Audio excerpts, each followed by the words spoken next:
Alors on compare, on prend, on teste, on utilise. Puis on jette, on remplace et on amasse. Pas seulement les choses, les personnes aussi. Nos relations amoureuses et sexuelles sont à l'image de la société de consommation dans laquelle nous avons grandi. Pourtant, nous voulons être aimés.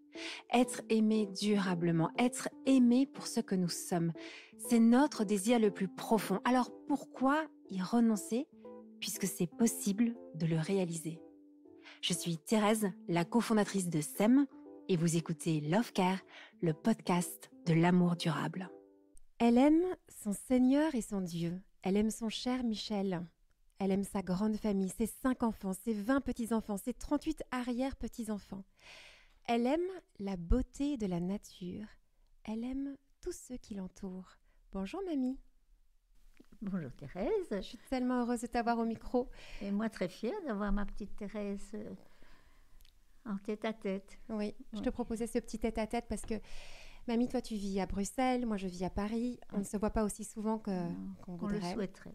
Je t'appelle régulièrement et quand on est au téléphone, on a toujours des grandes discussions sur la société, sur l'amour, sur la vie, sur Dieu. On a toujours des beaux échanges. Et j'avais envie de prendre ce temps avec toi, de t'écouter un peu plus et un peu mieux sur ta façon de voir à la fois l'amour, les relations. Toi avec une grande histoire d'amour avec bon papa. Ah oui, ça, certainement. Une belle et longue histoire d'amour. Qui a duré combien de temps, mamie? Écoute, on s'est mariés, on s'est aimés depuis les années 50. Et puis on s'est mariés 4 ans après, même en 54. Parce que de ce temps-là, quand on était fiancés, qu'on s'aimait, on se mariait et on devait attendre la fin des études et tout. Et voilà, on a été patients et très sages, ce que je crois que on ne répète plus aujourd'hui. Mais donc voilà, alors c'était une belle grande histoire d'amour qui a commencé alors à nous deux, donc en 54 qu'on s'est mariés, oui. Et alors très vite, je dois dire qu'on a dû se demander qu'est-ce qui se passait, mais en 6 ans, on a eu nos 5 enfants. Et vraiment, c'était du bonheur tout plein. Oui. En 6 ans, 5 enfants, mamie. Oui. Comment t'as fait? C'était pas compliqué. On s'aimait tellement, on avait attendu. Mais bon, j'étais sans doute aussi fertile, comme on dit, parce que très vite, j'étais chaque fois enceinte.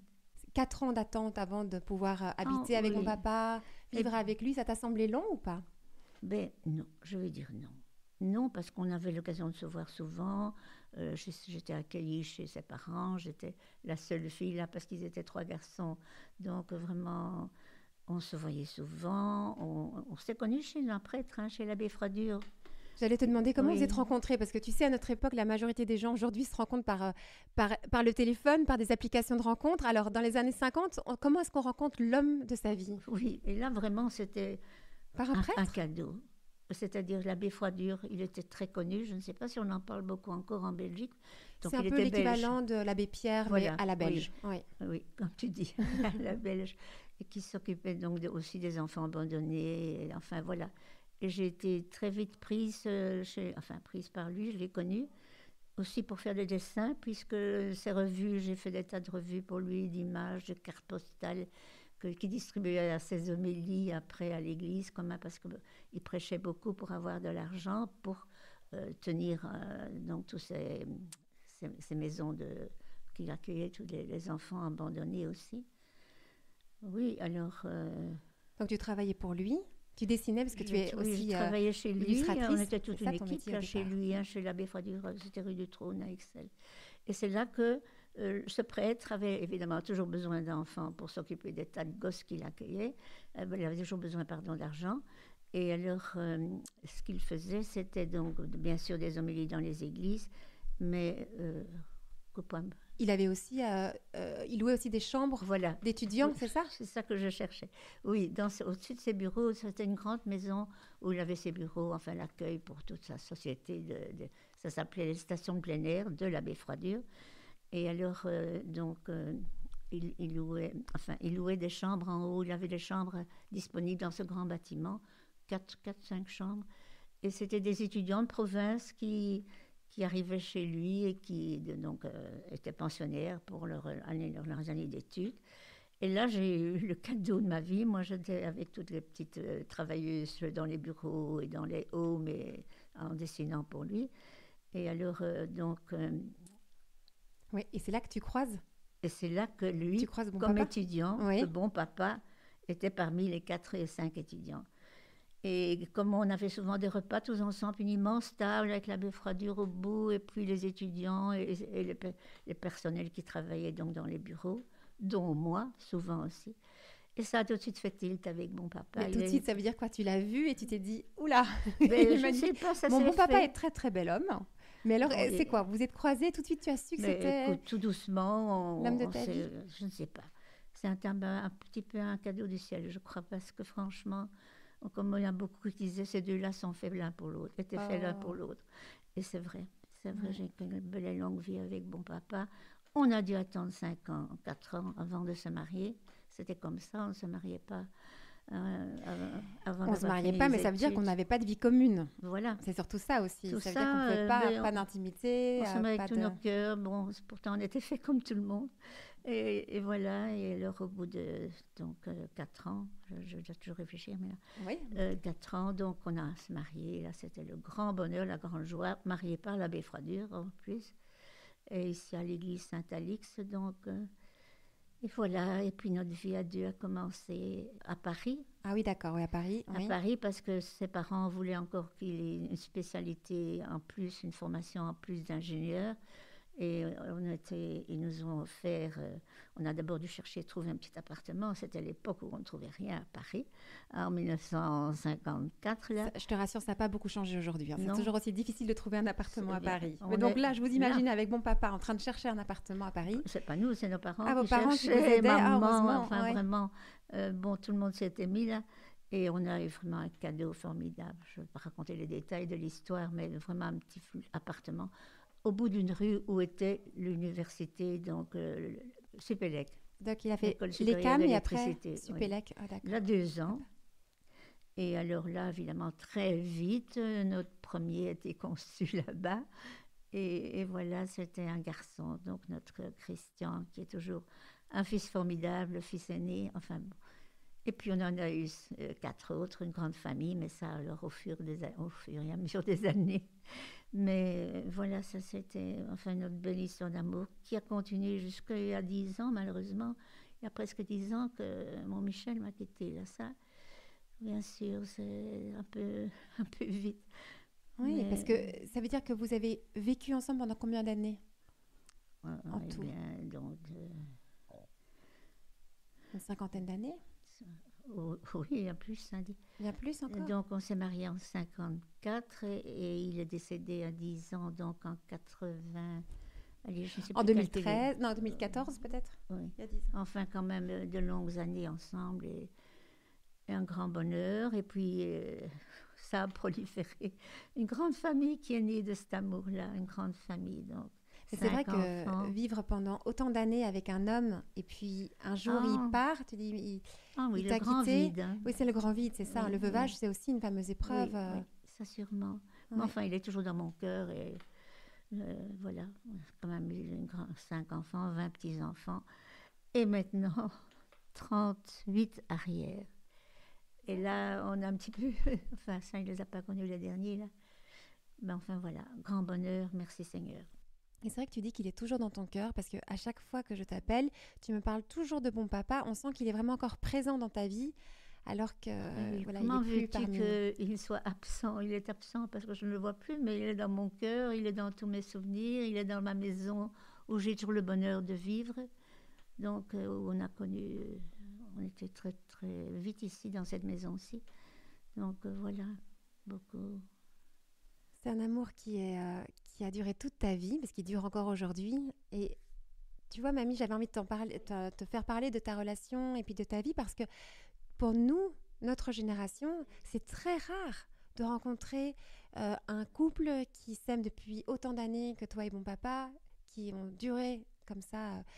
Et pour nous, c'est très difficile de vivre un amour qui dure. Tu le sais aujourd'hui. Ah, ben, Et comment est-ce que, selon toi, qu'est-ce qui fait que vous avez réussi oui, vous avez pu faire vivre votre amour aussi longtemps? Écoute, je crois que c'était d'abord tellement naturel à cette époque-là.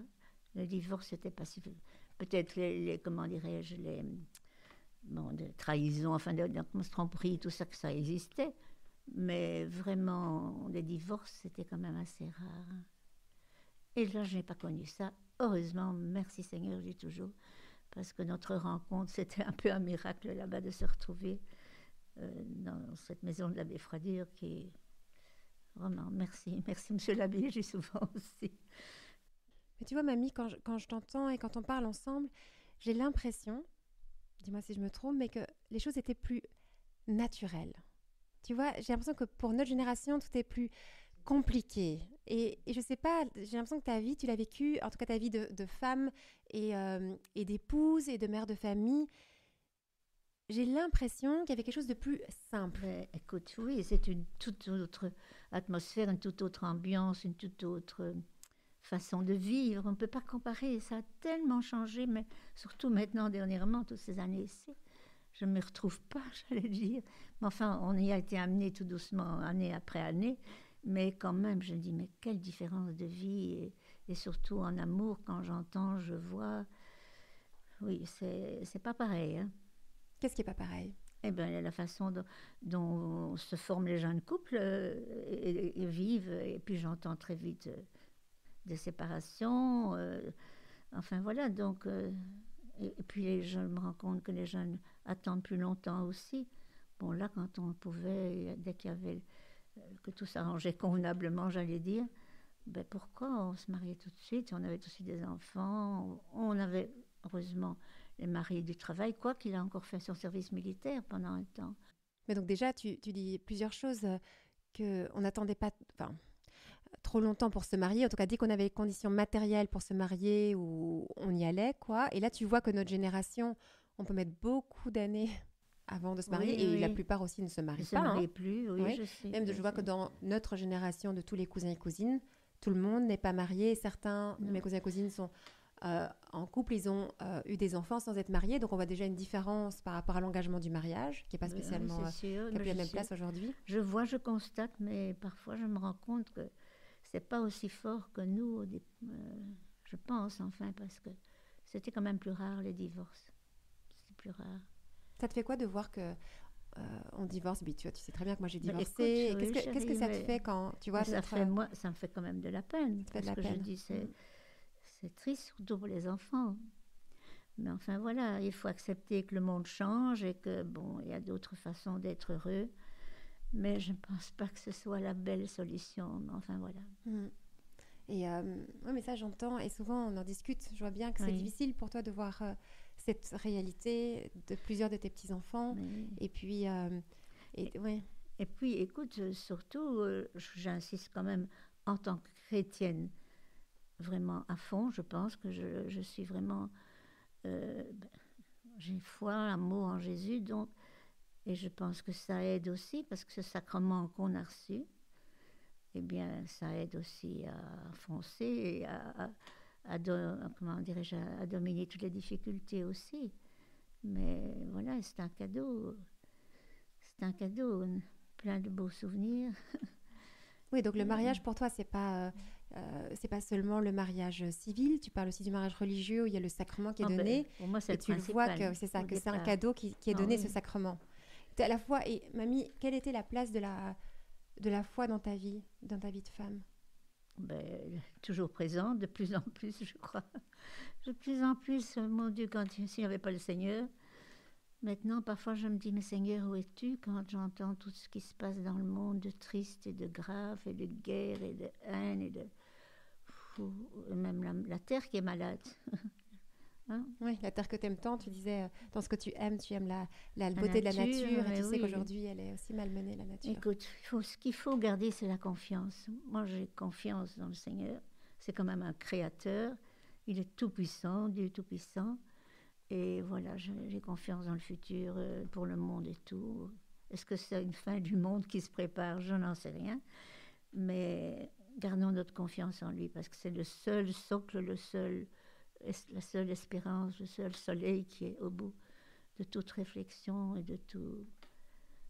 Oui. Oui, ça aussi, c'est quelque chose de fort dans ton histoire, mamie, et peut-être d'une différence, c'est que la foi a une place hyper importante dans ta vie. Elle a toujours eu Oui, cette place-là. Enfin, moi, je t'ai toujours connue une femme, une grand-mère très croyante, mais et que ça c'est, t'aide aussi à oui. garder de l'espérance. Mais c'est d'abord un cadeau de mes parents. J'ai grandi là, j'ai été dans des écoles chrétiennes avec les religieuses qui avaient encore leur voile. Donc, j'allais sur la charité, là, j'étais très vite petite pensionnaire, là. Mais donc, c'est vrai que c'est un cadeau depuis que je suis toute jeune. Donc, pourquoi quitter Jésus quand il m'a toujours, enfin, été mon chemin, ma lumière, ma vie, voilà. Mamie, quand tu vois les femmes que nous sommes, je dis nous, tes petites filles, tu vois bien qu'on a une autre façon de vivre. La majorité d'entre nous, on n'est pas mère au foyer, on travaille, on a une indépendance économique, etc. Qu'est-ce que tu penses de notre Mais génération? c'est un autre monde, ça c'est sûr. Et comme tu viens de dire le mot, qu'on travaille. Donc, je pense que vous étiez même très jeune, bon, à l'extérieur, on travaille, on va un peu à gauche, à droite. Et alors, forcément, une chose que je me dis souvent, bon, quand on est à la maison, moi j'étais toujours convenable, un peu, bon, même un peu coquette, toujours convenable. Mais quand on va travailler, bon, là on s'habille, bon, déjà on est plus tentante pour le monde extérieur. Et puis on rencontre beaucoup plus de monde et on est plus tenté aussi. Moi je peux comprendre que on change à un moment donné d'amour, de vie. C'est un peu triste pour les enfants, surtout, je pense. Ils ne le disent pas toujours, mais je pense qu'ils en souffrent, qu'ils en ont souffert. Voilà, mais... Et qu'est-ce que tu aimes chez les femmes de ma génération?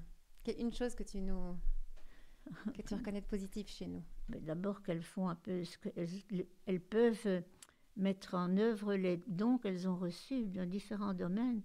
Hein, bon, nous, bon, quand même, moi j'étais quand même dessinatrice, j'ai quand même pas mal dessiné aussi. Et À un c'est moment donné, superbe j'avais ce que moins tu de dessines. temps. Tu Mais as un vrai ici, talent. maintenant, certainement, bon, vous pouvez continuer à faire ce que vous aimez, et même dans des langues différentes et tout ça. C'est un autre monde. C'est vraiment un autre monde. Et de plus en plus maintenant, bon, maintenant on vit des choses un peu difficiles et dures avec ces guerres qui nous pendent au-dessus là. Mais bon, tant mieux si elles sont heureuses. Il y en a qui font ça très bien, qui à la fois l'homme et la femme des travaux, enfin un travail différent.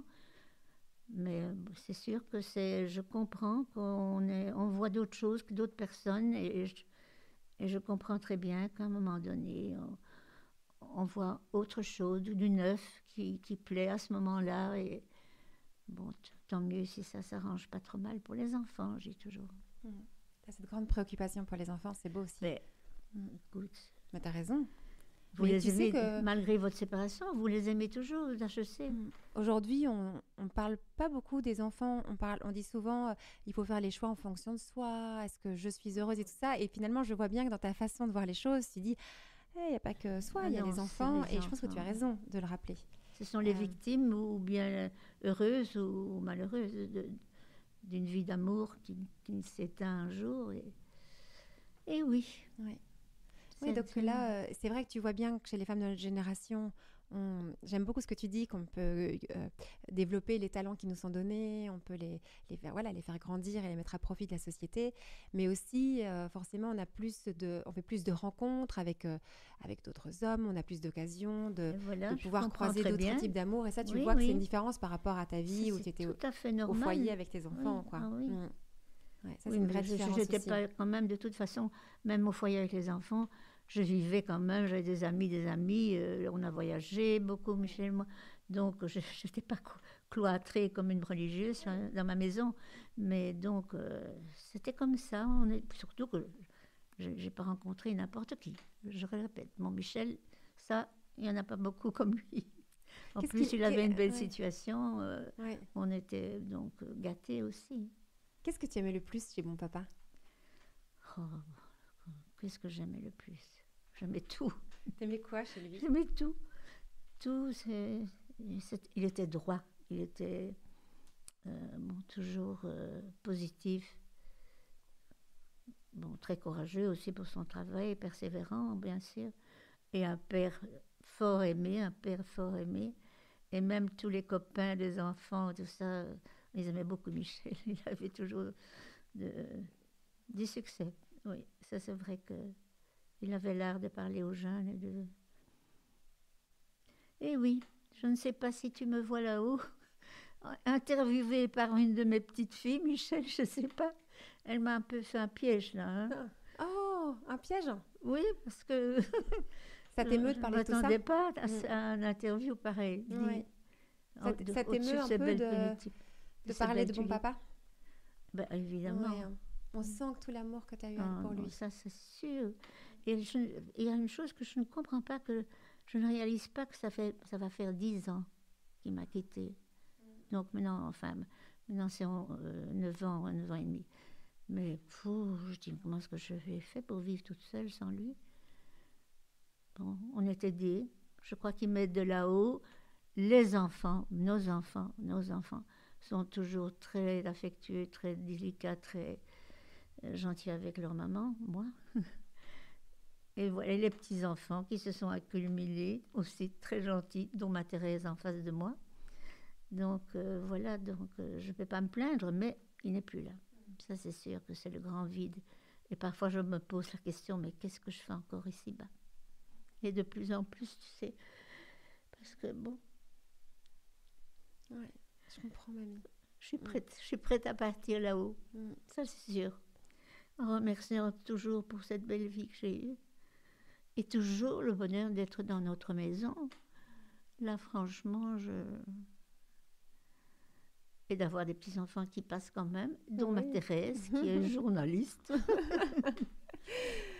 Mais c'est vrai, et c'est beau de voir toute ton émotion parce que elle exprime tout l'amour que vous avez partagé avec bon papa. En fait, on sent Ah, que ben ça, c'est sûr. tu sais que je parle beaucoup aux ados et souvent ils me posent la question, Madame, comment est-ce qu'on sait qu'on est amoureux, qu'on aime quelqu'un? Et il y a cette idée aussi du manque. L'autre me manque en son absence. Et on sent tout l'amour que tu as aussi bon papa parce que là, il te manque. Ah oui, Ça montre bien qu'il y avait toujours, cet ça c'est amour-là. sûr. Mm. Mais ça fait, oui. On ne va pas dire qu'on s'habitue à une absence, non. Mais enfin, on fait avec. Et on a quand même d'autres bonheurs qui nous tombent du ciel ou de nos familles, ça c'est sûr. Heureusement. Et mamie, si tu avais une chose que tu avais envie de dire à tes petits-enfants et à la jeune génération aujourd'hui, par rapport à l'amour, pour qu'ils puissent aussi vivre peut-être un grand amour, qu'est-ce que Qu'est-ce que je dirais? qu'est-ce que tu nous dirais? C'est quand même si c'est pour aimer pendant 1 an, 2 ans, et puis hop, on prend un autre, comme on dit, je crois que ça vaut vraiment pas la peine. Surtout si un enfant qui naît alors de soi-disant d'amour. Mais ce que je dis, je ne peux pas dire qu'une chose, c'est que c'est un grand bonheur d'être toujours, de vivre un amour unique. Ça, c'est sûr. Ça, c'est sûr. Et alors, surtout dans des moments difficiles, parce que quand même la dernière année avec mon cher Michel, il avait une maladie très pénible. Et là, je sais que heureusement, j'ai pu l'accompagner presque jour après jour. Mais n'empêche que là, il ne méritait pas ça. Parce que quand on pense, enfin l'Alzheimer, tout le monde sait ce que c'est, on perd la tête, hein.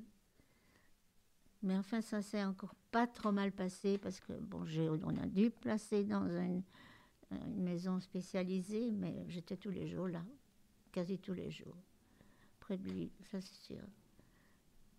Merci de le redire parce que c'est vrai que dans toutes ces années que vous avez passées ensemble, il y a eu des belles années et puis il y a eu des années plus douloureuses avec la maladie à la fin de bon papa par exemple et vous étiez encore là ensemble, c'est ensemble que vous avez traversé cette épreuve, tu dis que tu étais là tous les jours à ses côtés.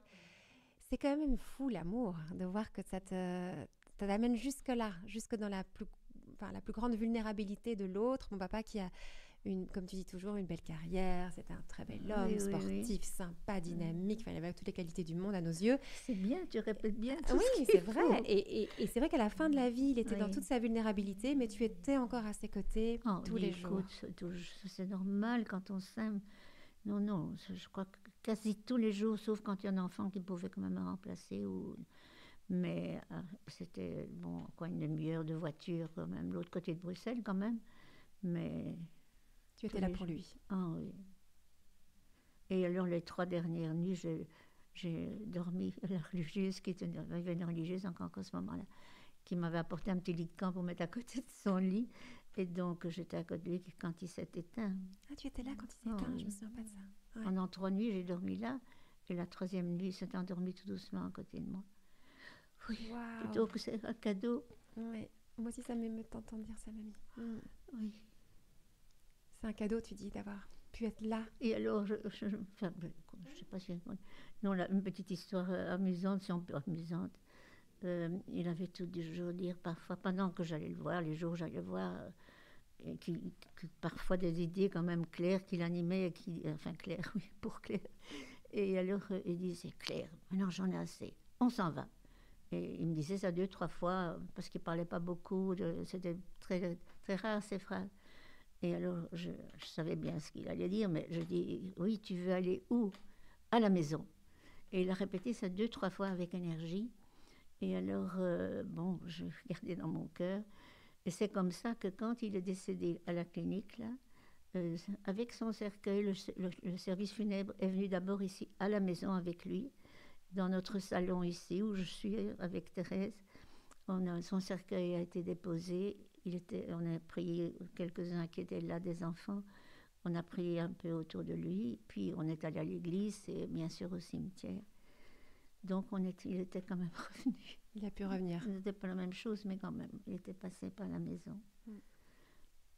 Et oui. Donc jusqu'au bout, tu étais là avec lui, même jusqu'à dans ces derniers jours de vie. Je souhaite ça à tout le monde, parce qu'écoute, si c'est pour changer tous les 15 jours, ou tous les mois, ou tous les années, non, c'est un cadeau, un amour pour toute la vie.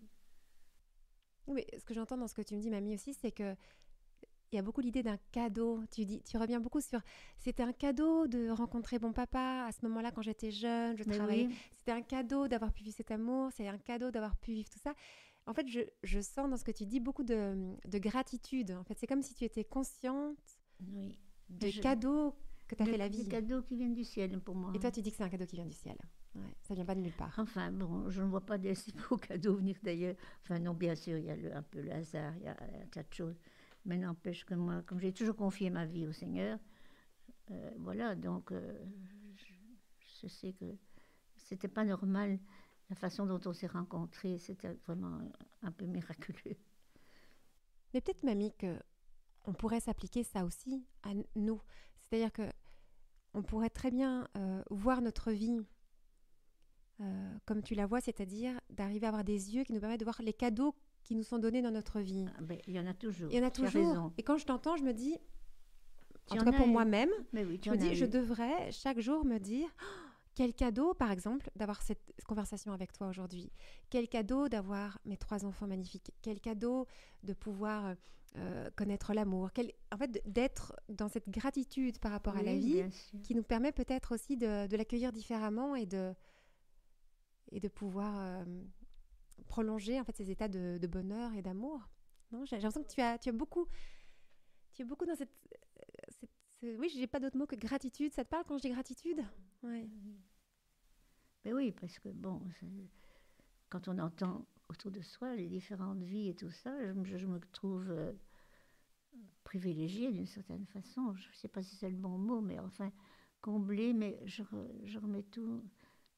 Je t'ai déjà dit, mais je le dis un peu trop souvent, j'ai un bon ange gardien. Oui, mais alors, parlons-en des anges gardiens. Parce que ça, c'est un vrai sujet chez toi, les anges gardiens, mamie. Mais oui. Tu nous parles toujours des anges gardiens. Et tu me dis, depuis qu'on est bébé, que tu pries les anges gardiens tous les jours pour nous. Oui. Mais ça vient d'où cette Ils existent. Parce que parfois, c'est bien avec les anges gardiens, mamie. Oui. Ouais. Tu penses qu'ils existent? Oui. Mais oui, parce qu'on en parle quand même dans l'écriture ou les évangiles. Parce que je me disais parfois, mais quoi, est-ce que je rêve? Non, ils sont... T'as déjà vu dans ta vie qu'ils avaient agi, les anges gardiens? Oui, c'est déjà la rencontre avec Michel. C'est pas... Enfin bon, non. Et parfois, une chose que j'aurais pu être tuée, ou tu sais, il y a 2, 3 fois comme ça dans ma vie, ou un accident, quoi. Merci Seigneur, j'ai dit alors, mais... Enfin, écoute, je suis une arrière-grand-mère comblée, heureuse par vous tous, un peu triste quand j'entends des choses bon, qui ne s'arrangent pas toujours pour chacun, mais surtout, bon, moi je les confie tous du plus petit au plus grand, là, je les confie tous au Seigneur et à leur ange gardien. Et toi aussi, Thérèse. Moi aussi, j'ai droit. Bien sûr, bien sûr. Écoute, je te comprends, tu sais, la vie est différente. Je ne vais pas juger, jamais. On a été, bien sûr, tu le sais, quand même un peu triste. Mais voilà, chacun, comme on dit, chacun sa vie. C'est différent aujourd'hui. On peut comprendre, on voit trop de monde, je sais pas, c'est pas une vie, c'est pas la même vie que moi j'ai eue, centrée sur la famille, vraiment. Mais enfin bon, j'avais beaucoup donné quand même pour les enfants abandonnés. Là, avant mon mariage, j'ai beaucoup pu œuvrer à des choses pareilles, si on peut dire, œuvrer. Mais oui, j'ai toujours pensé à m'occuper des autres. Et alors après, de ma paroisse, parce que bon, servir Jésus, ça a toujours été. J'ai été maman catéchiste aussi. Hein, donc, et un peu tout pour l'église, ma paroisse à ce moment-là. Engagée quand même pour Jésus et pour aider les prêtres, là. Donc, c'est un cadeau, ou encore je dis, encore un cadeau, de ma personnalité, si on peut dire, d'avoir... Enfin, donc, j'étais pas trop mal fichue, il y avait des bonnes choses en moi, déjà de par ma naissance, mes parents, la vie, tout ce que j'ai connu et que j'ai pu donner aux autres. Alors. Et c'est ça, au fond, on dit merci pour mon bonheur, tout le bonheur que j'ai eu, mais il fallait aussi penser aux autres. Hein. Donc là, j'ai pu le faire dans différentes occasions, chez l'abbé Froidure d'abord et à la paroisse. Oui. Voilà, merci Seigneur encore. Oui. Et merci pour ma Thérèse. En fait, on va retenir ça de tout ce que tu nous partages et peut-être que tu as dit je ne sais combien de fois, merci Seigneur, merci, c'est un cadeau, merci, j'ai Michel. De la chance, merci. Et moi, je trouve ça merveilleux, enfin, mais plus que merveilleux, je trouve ça bouleversant d'être dans les dernières périodes de sa vie avec cette comment dire, cette façon de voir sa vie avec beaucoup de gratitude, c'est le mot qui me vient, beaucoup de remerciements pour tout ce qui a été donné. Et je suis certaine qu'en fait, dans nos vies à chacun, on a plein de choses qui nous sont données, mais parfois on ne sait pas le voir. Parce que, tu vois, ça, c'est sûr. Moi, je pense ça. Je pense que tous, on pourrait très bien être dans la même attitude que toi face à la vie. Te dire, bien sûr qu'on connaisse tous des épreuves, et je suis sûre que tu as vécu des épreuves et des choses difficiles, mais tu as un regard sur la vie qui est... Tu vois les belles choses de la vie. Moi, en tout cas, c'est ça que j'ai appris de toi. Même par exemple, depuis qu'on est tout petit, on se balade dans la nature avec toi, on va au parc, on va dans le jardin, à Ousson-Loge, dans les Ardennes belges et tout ça. Et chaque fois, tu nous disais, regarde le ciel, il est étoilé, regarde cet arbre qui fleurit, regarde. Tu te souviens? Mais bien sûr que je me souviens, c'est toute l'éducation que tu m'as donnée. Et c'est un trésor, oui, ça. Oui. C'est-à-dire d'arriver à avoir un regard qui nous permet de voir toutes les belles choses que nous sont données. Et du coup, on est heureuse. Et du coup, on peut être bien. Non? Sûrement. Moi, c'est ça que je retiens de toi, mamie. Tant mieux. Je suis, je vais pas dire fière de moi, mais au moins, il y a quelque chose de bon qui est passé. Donc, il y a l'idée de s'émerveiller, l'idée de remercier, d'avoir... Tu as parlé beaucoup aussi de la confiance en Dieu. Oh oui, ça, oui. La prière, qui est importante pour toi aussi. Oui, ça, c'est sûr. On dit, écoute... autrement, je ne serais pas là à te parler paisiblement, heureuse quand même. Non, ça c'est un cadeau d'être chrétienne. C'est le mot, mais dans le bon sens. Hein. C'est-à-dire quoi dans le bon sens? C'est pas l'histoire de la messe, parce que maintenant même, je ne vais plus à l'église, parce que je ne me sens plus capable. Mais je reçois Jésus ici, dans ma maison. J'ai ce bonheur par des prêtres qui ont confiance en moi. Donc alors, un mot pour terminer. Qu'est-ce que tu veux dire à tes petits-enfants, comme je disais tout à l'heure? Mais que je remercie ma Thérèse avec son beau sourire qui est devant moi là et qui m'a un peu attrapée là. Je ne savais pas qu'elle allait me poser tant de questions. Mais enfin, je n'ai rien à cacher. Je suis une grand-mère, une vieille bobonne heureuse. Donc, mais je suis prête à aller là-haut, moi. Hein, parce que je sens diminuer, tu sais, de plus en plus là. Et souffler aussi quand je marche. Bon, Comment est-ce c'est qu'on un peut peu dire, mamie, normal. qu'on est prête à aller là-haut? Enfin, désolée, je pose la question très naïvement, mais comment est-ce qu'on sent dans son cœur qu'on est prête? Je ne sais pas si ça s'explique. Oui, mais tu Ça le dis pourtant, tu ben dis, je me oui. sens prête. Ouais. Ah ben oui, mais quand même, écoute, si tu vas faire un beau voyage dans 2 mois, tu te sens prête pour ton voyage, tu prépares tes bagages. Mais ben moi, un peu c'est ça, je vais faire un grand voyage. Et voilà. Je sais bien qu'il y en a qui vont pleurer. Ah oui, t'inquiète Comme pas qu'on va pleurer. Ça, je t'assure qu'on va je beaucoup sais, pleurer. il ne faut pas pleurer parce que vous savez bien que j'ai une belle longue vie et que j'ai été heureuse, une vie heureuse, et des parents formidables, il ne faut pas les oublier. Et voilà, que demander de plus? Là, Je te remercie de me transmettre tout ça parce que c'est un trésor, tout ce que tu nous transmets. Et en tout cas, moi, je le mesure, je le reçois et j'avais envie de prendre le temps même de l'enregistrer pour me le réécouter régulièrement et de me dire, voilà, ce que j'ai reçu de ma grand-mère. Au revoir, mamie. À bientôt. au revoir ma chérie, et le meilleur pour toi et les enfants, Merci. et pour toute ta vie. Là. Merci beaucoup, Je suis mamie. très fière de toi parce que tu as quand même réussi de belles choses. T'es adorable. Bah, j'ai de qui tenir. Merci en tout cas, mamie. À bientôt. Si vous désirez l'amour durable, retrouvez toutes les propositions de SEM sur notre site internet sem.co et sur nos réseaux sociaux Instagram et Facebook. Si vous êtes un professionnel du Love Care, rejoignez la communauté SEM. Et pour semer avec nous cette vision de l'amour, mettez un avis ou 5 étoiles sur votre plateforme d'écoute pour soutenir ce podcast. Venez signer notre manifesto et surtout, parlez de SEM autour de vous. Parlez-en à vos amis, à vos familles, à vos collègues qui ont tant besoin d'être outillés et accompagnés pour vivre leur désir le plus profond, aimer et être aimé durablement.